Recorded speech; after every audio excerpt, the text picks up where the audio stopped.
I moved into the house on a cloudy afternoon, the sky a dull gray that hung low over the quiet neighborhood. The house was older, the kind of place that had character, with creaky wooden floors and walls that seemed to whisper their age. It wasn't much, but it was mine, and I spent the first few hours unloading furniture, placing things where they felt right.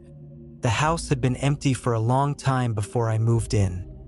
Dust clung to the windowsills and the air smelled stale, like no one had breathed inside it for years. The previous owner left no trace, no forgotten belongings, no signs of who they were. It was as if they had never existed at all. I told myself that was normal. Some people move out and take everything with them.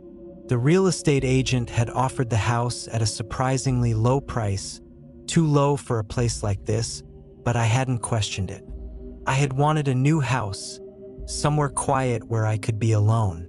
That night, after setting up my bed, I laid down, exhausted from the move. Sleep should have come easily, but when I woke up the next morning, I felt as if I hadn't rested at all. My limbs ached, my head was heavy, and there was a deep, lingering fatigue that clung to me the entire day. I chalked it up to stress and continued unpacking, yet the same thing happened the next night and the night after that. No matter how early I went to bed, I woke up feeling drained, as if I had been awake all night without realizing it. The days began to blur together, the exhaustion becoming an unavoidable part of my routine. It wasn't normal. I started noticing small things. A chair slightly out of place, the edge of my rug curled up as if someone had lifted it and hastily put it back. At first, I thought I was just forgetting things, placing objects down without thinking. But the more I paid attention, the more I realized something was wrong. One morning, I woke up to find my bedroom door wide open, even though I was sure I had locked it the night before. The house had no signs of forced entry, nothing stolen, no sounds in the night. I convinced myself I must have left it unlocked without realizing it. The feeling of being watched crept in, subtle at first, like a lingering thought I couldn't shake. I tried ignoring it, but every morning I felt worse, and the misplaced objects became more frequent. Something was happening while I slept. I needed to know what. I bought a small camera, nothing fancy, just something I could hide in my room to see if I was sleepwalking or doing something unknowingly in the middle of the night. It was a simple plan: set it up, go to sleep, and check the footage in the morning. I almost convinced myself I wouldn't find anything, that it was all in my head. But when I played the recording back, I felt my stomach twist into knots. The video started normally, me lying in bed, still unmoving. Then, at some point in the night, my body sat up. My movements were smooth, as if I was fully awake, but my eyes never opened. I stood, walked toward the center of the room, and stopped. Then, 5 figures appeared. They weren't there before. The camera didn't catch them entering. One moment the room was empty. The next, they stood in a loose circle around me. They wore long, black cloaks, their faces obscured by deep hoods. They moved in perfect synchronization, their motions eerily smooth. I watched as they lifted the rug in the center of my room, revealing the bare floor beneath. Then, with precise movements, they began drawing a large red pentagram where the rug had been. My body stood in the middle, unflinching, as if I had done this before. One of the figures handed me something that looked like a goat's head, dark and lifeless, placed gently in my lap. Then, they all sat at separate points around the pentagram and began to chant. The words were incomprehensible, spoken in a language I didn't recognize. As they repeated the phrases over and over, my body began to rock back and forth. My head moved violently from side to side, as if I was in some sort of trance.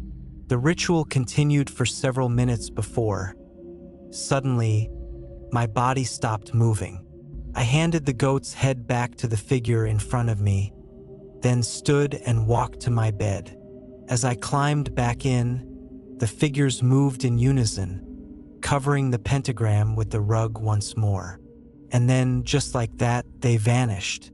The room was empty again. My breathing was shaky as I stared at the screen. I wanted to believe it was some kind of trick, some elaborate hallucination, but the footage was there. It had happened.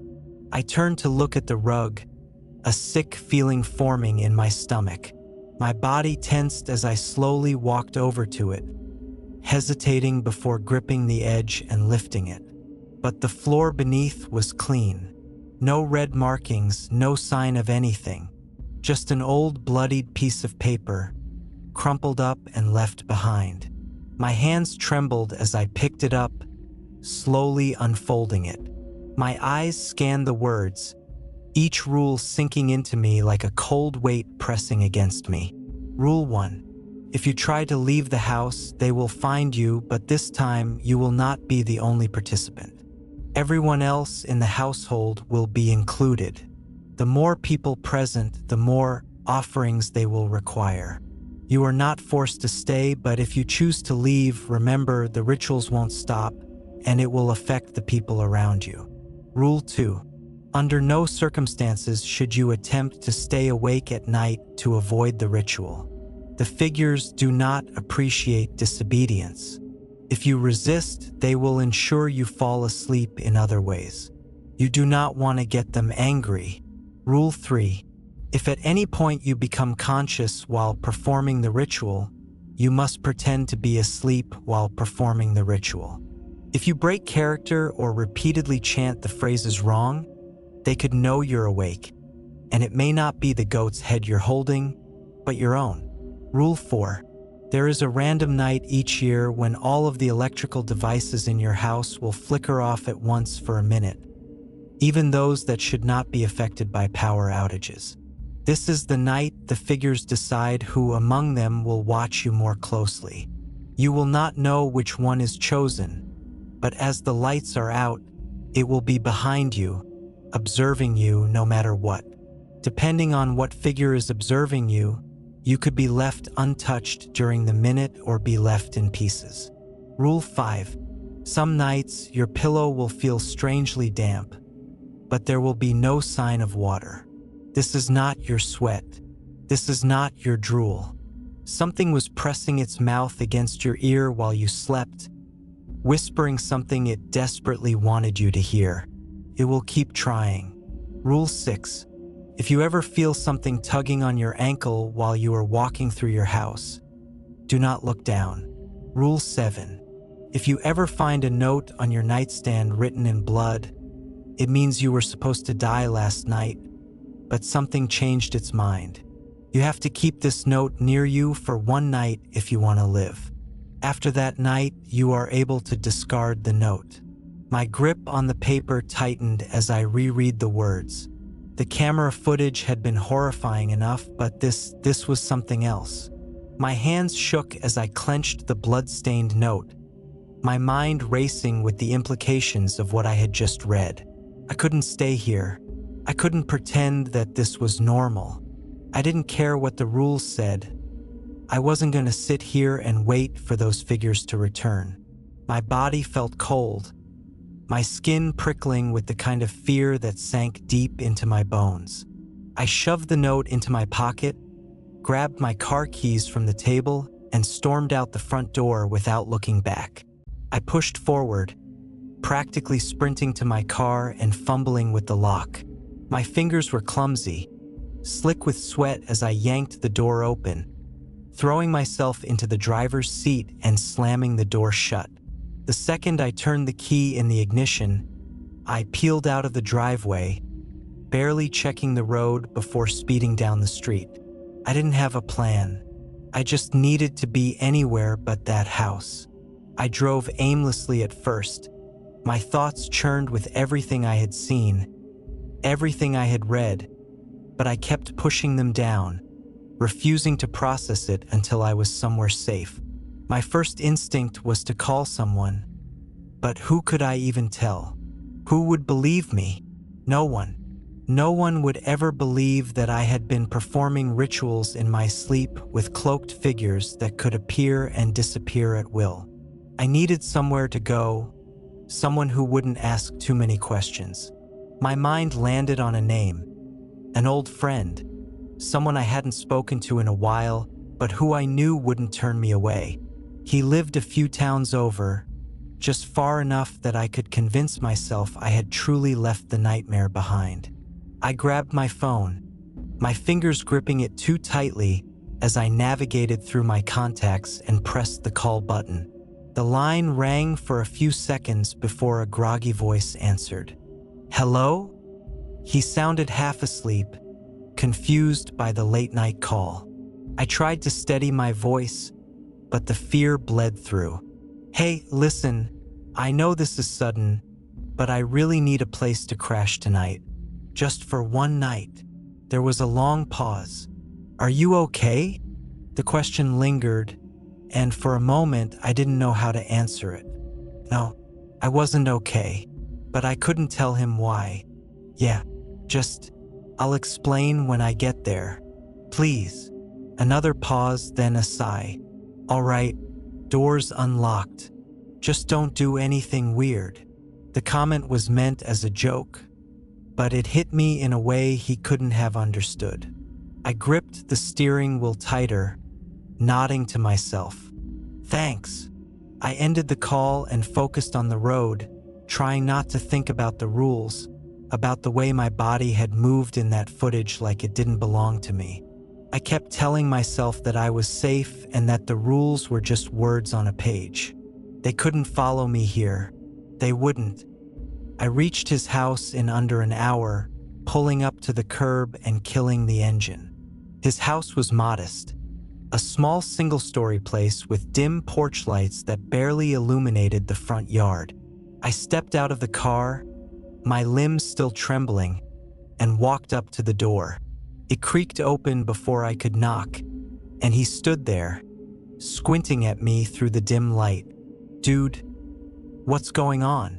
You look like you've seen a ghost." I forced a shaky smile, trying to ignore how dry my mouth felt. "Just a bad night. I really appreciate this." He stepped aside, letting me in without pressing further. The warmth of his home should have been comforting, but something still felt wrong. The feeling of being watched hadn't faded. If anything, it had only grown stronger. He led me to the living room, motioning to the couch. "You can crash here. Spare blankets are in the closet. I gotta work early, so just don't be weird." Again, the joke didn't land. I nodded and sat down, the exhaustion finally settling into my bones now that I wasn't running on pure fear. He gave me one last glance before shaking his head and disappearing into his bedroom, leaving me alone in the quiet. I leaned back against the couch, trying to convince myself that everything would be fine, that the figures couldn't reach me here, that I had escaped. I wasn't sure when I drifted off, but when I opened my eyes, the house was completely dark, the kind of dark that swallowed everything. My breath caught in my throat as I tried to sit up, but my body felt heavy, unresponsive. I blinked, willing my vision to adjust, but the shadows in the room seemed unnatural, shifting in ways that made my stomach twist. Something was wrong. Then, from somewhere in the house, a sound, a whisper. It was barely audible, but it sent a chill down my spine. I tried to move, but my body wouldn't respond. It felt like I was sinking into the couch, like something was pressing me down, holding me in place. The whisper came again, closer this time, but I couldn't make out the words. My heart pounded as I strained to hear, but the harder I tried, the more the voice distorted, like a radio signal warping into something inhuman. I wanted to scream, to get up, to run, but I couldn't. I could only listen. Then, just as suddenly as it started, the whispering stopped. And then, from the darkness, a sensation, something cold, damp, pressing against my ear. My stomach lurched as I realized what it was. My pillow, it had felt damp before, but I had ignored it. I had thought it was sweat, or maybe I had drooled in my sleep, but now I knew. It wasn't sweat. It wasn't drool. It was something else, and it was here with me. I willed my body to move, but it was like something had locked me in place. The weight against my ear lingered, pressing closer, and then words. They were spoken directly into my ear. The voice was deep, layered, as if multiple people were speaking at once. The words didn't make sense, foreign syllables twisting together into something that scraped against my mind like a dull blade. I didn't understand them. It was trying to tell me something. No, it was trying to make me listen.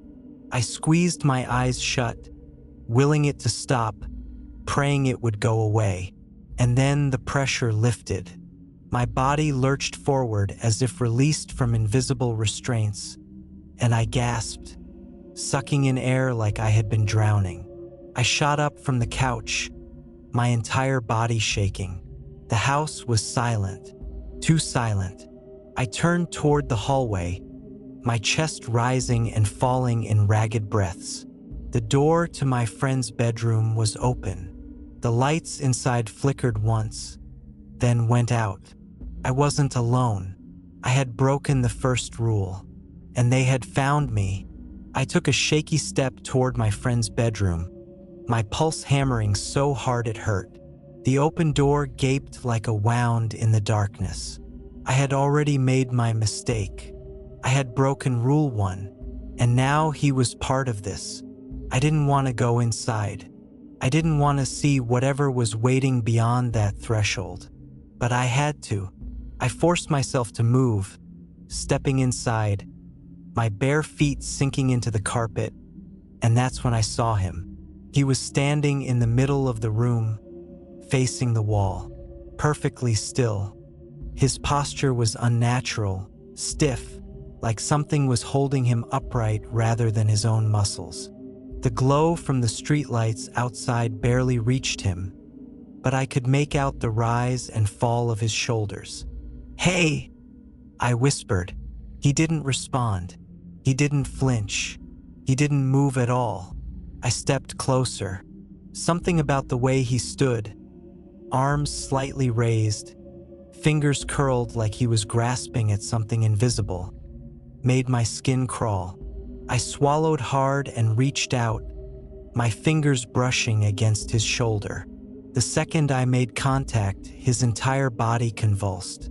A deep, wet gasp tore from his throat, his chest expanding as if he had been drowning and just surfaced for air. I stumbled back, my heart slamming against my ribs as he slowly, agonizingly turned his head toward me. His eyes were wide and his mouth hung open like he wanted to scream but had forgotten how. His voice cracked, his body twitching violently before he cut himself off. His head jerked sideways, as if something unseen had yanked him back into place. And then, in a voice that was not his own, he whispered, "You shouldn't have left." A cold wave of nausea washed over me. That wasn't him speaking. That voice was deeper, layered, something else forcing its way through his throat. I took a step back, his body twisted in the wrong direction, his limbs moving like a puppet with its strings tangled. "You shouldn't have left," he repeated, but his lips weren't moving this time. The voice came from everywhere and nowhere, wrapping around me like invisible hands tightening around my throat. My legs locked up. The temperature in the room plummeted. I saw my breath escape in a thin cloud as a shadow stretched from the farthest corner of the room, elongating toward me despite the lack of a light source to cast it. I turned and ran. I didn't look back, I just ran. I tore through the hallway as my bare feet slammed against the floor. I needed to get out. I needed to leave before whatever was in that room decided I was next. But as I reached the front door, my fingers wrapping around the handle, I felt it, something tugging at my ankle. My body seized with terror. Rule 6, do not look down. I wanted to glance to see what was gripping me, but I clenched my jaw, squeezing my eyes shut as I gripped the doorknob harder. The pull grew stronger and something cold and damp curled around my skin as I bit down on my lips so hard I tasted blood.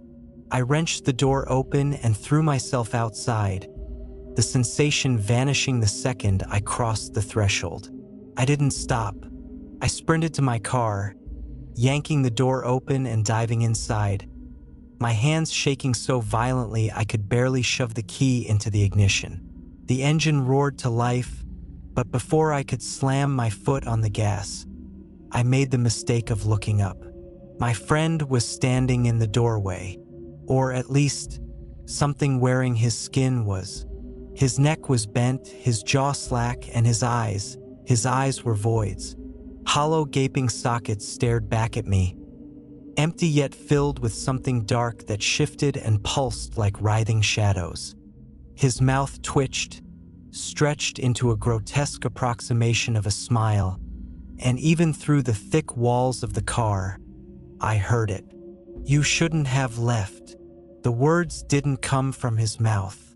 They came from behind me. A cold, wet breath tickled the back of my neck. I didn't turn around. My body locked up as that damp breath lingered against my skin. Something unseen hovering just inches from me, close enough that I could feel the weight of its presence. I stared straight ahead, forcing my breathing to stay steady. My friend, or what used to be him, stood motionless in the doorway, his hollow sockets locked onto me. That wrong, stretched smile remained plastered on his face, but I could feel it widening, the edges of his lips pulling too far, the skin starting to split. Then, without warning, the car's engine cut out. The radio, the dashboard lights, even the faint glow from my phone. Everything went dead. A suffocating silence swallowed the world. And in that instant, I knew what this was. Rule 4, a random night. All electrical devices shutting off for exactly 1 minute. This was when one of them chose me. My hands trembled as I forced myself to stay still. I knew it was behind me. I knew something was there. The back of my neck prickled as the car's interior darkened to absolute black. I couldn't see the road. I couldn't see the house. The only thing I could hear was my own breathing, until I heard something else. A creaking sound like old wood bending under weight. The sound of something shifting, repositioning itself behind me. It was moving closer. I squeezed my eyes shut as an overwhelming scent of decay creeped into my nostrils. The sensation of something unseen pressing against my back intensified, as if a presence was leaning over me, hovering just over my shoulder. My pulse thundered in my ears, drowning out everything except the near-silent rustle of movement. Then I felt it, the lightest touch on the back of my head, fingers, long, cold, and wrong, dragging slowly down the length of my hair. The pressure was minimal, almost tender, but that was what made it so much worse. It was testing me. My jaw clenched as I forced myself not to react, not to breathe too sharply. I didn't know which one had been chosen to watch me, but I knew what the consequences could be. Some were merciful, others weren't. I had 60 seconds to survive, and every second felt like an eternity. Another shift, more weight pressing into the back of my seat. A dragging sound like something wet being pulled across fabric. And then breathing, not mine, not human. It exhaled in uneven bursts, as if trying to match the rise and fall of my chest. A pressure pressed against the side of my head, and it took everything in me not to flinch. It was leaning closer, close enough that if I turned my head even slightly, I would see it. I didn't. I kept my eyes closed while my fingers gripped the wheel so tightly they ached. I counted in my head, desperate for the minute to be over. But something changed. The breathing stopped. The weight on me lifted, and then light. The dashboard flickered back on. The radio crackled with static. My phone buzzed against the console. The minute was over. The thing that had been watching me was gone. I sucked in a sharp breath, my entire body trembling as I turned the key in the ignition again. The car turned on, the headlights illuminating the empty road ahead. Without hesitation, I slammed my foot on the gas, tearing away from the house, from whatever had just been inside my car. My eyes flicked to the rearview mirror, half expecting to see something still lurking in the back seat. But there was nothing, just the empty road behind me. For a moment, I almost let myself believe it was over. Almost. Then my phone vibrated again. I hesitated before glancing down at the screen. One new message. No sender. No number. Just 3 words, sitting in the middle of the screen like a warning carved into stone. You broke Rule 1. The drive back to my house felt like a death march. The moment I saw that message, I knew I had no choice. I had broken Rule 1. I had left. And now I was bringing something back with me. I tried to convince myself that maybe, just maybe, it wasn't too late to fix this. Maybe if I went back, if I followed the rules again, they would let things return to normal. Or as normal as they could be. My hands were still shaking as I pulled into my driveway, staring up at the dark, silent house. It looked different now. I had never noticed before, but it seemed wrong in some way I couldn't describe. Almost as if the longer I looked at it, the less real it became. The windows were empty black voids. I stepped out of the car, my breath visible in the night air. It was colder than before, much colder. My keys jingled in my shaking hand as I unlocked the door and stepped inside. I forced myself to move through the house, checking every corner, every shadow, knowing I wouldn't find anything. At least not yet. It was only a matter of time before night fell completely. I had to sleep. That was the only way to put things back in order. But I knew what was coming. And worse, I knew what could happen if I made a mistake. I forced myself into bed, but there was no peace in closing my eyes. Every second was an agonizing wait. My body ached with exhaustion, my muscles stiff with tension. I couldn't tell how long I laid there before the inevitable happened. My vision flickered, my consciousness slipping into something deeper, something beyond my control. And then I was there, the ritual. I was sitting in the center of the pentagram. The rug had been pulled back. The 5 figures in their dark cloaks sat in their positions, surrounding me, their hoods shrouding whatever lay beneath. One of them extended its hands, offering the goat's head. My body moved on its own, taking it, cradling it in my lap. The air was thick with the low murmur of their voices, chanting in that language I didn't understand. My own lips moved, speaking words I had never learned, but somehow I was saying them. My body swayed back and forth.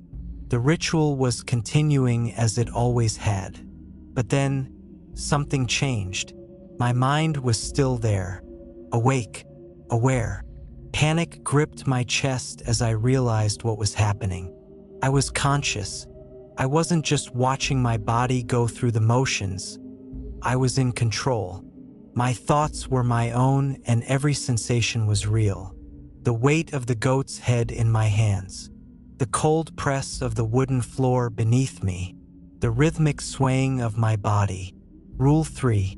If at any point you become conscious while performing the ritual, you must pretend to be asleep while performing the ritual. If you break character or repeatedly chant the phrases wrong, they could know you're awake, and it may not be the goat's head you're holding, but your own. I tried to steady my breathing.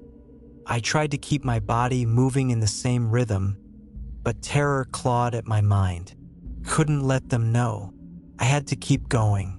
My lips kept moving, mimicking the chant. My hands clutched the goat's head tighter. I tried to let my body act on its own, but I was too afraid. My breath hitched, just for a second. Just a single mistake. The chanting stopped. All at once, the voices that had been droning in unison fell silent. A suffocating, unbearable quiet filled the room. The figures did not move. My body had gone still. The unnatural swaying halted. And then, slowly they turned their heads toward me. One by one, they turned. The weight of their unseen eyes pressed down on me, paralyzing. The goat's head in my hands felt heavier. My chest pounded so violently it felt like it might burst. The ritual was broken. They all slowly crept towards me, and the last thing I saw was inside one of the figure's hood. It was my friend's face.